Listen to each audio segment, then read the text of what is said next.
গত রাতে ঝিনেদা কেন্দ্রীয় বাস টার্মিনালে যে ন্যাক্কারজনক ঘটনাটা ঘটেছে, 3টা বাসে গভীর রাতে যখন সবাই ঘুমে এমন সময় 3টা বাসে দুর্বৃত্তকারীরা এসে সংযোগ করেছে। 3টা বাস পুড়ে গেছে। পরবর্তীতে পুলিশ এবং ফায়ার সার্ভিস এসে আগুন নিয়ন্ত্রণে আনে। এই ঘটনা ঘটার সাথে সাথে আমরা কাজ শুরু করেছি।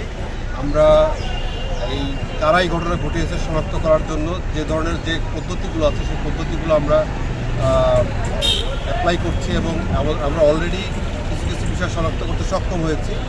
এরপরে সকালে আজকে শ্রমিক ভাইরা রাস্তা অবরোধ করেছিল, তাদের সাথে আমরা কথা বলেছি, তাদের দাবি দেওয়াগুলো শুনেছি, বিষয়গুলো আমরা অ্যাড্রেস করেছি। এখানে জেলা প্রশাসনের প্রতিনিধি আছেন, আমরা সবাই মিলে দাবি দেওয়াগুলো শুনেছি, সেটা অ্যাড্রেস করেছি। এখন ওনারা রাস্তাটা ব্যারিকেডটা খুলে দিয়েছেন।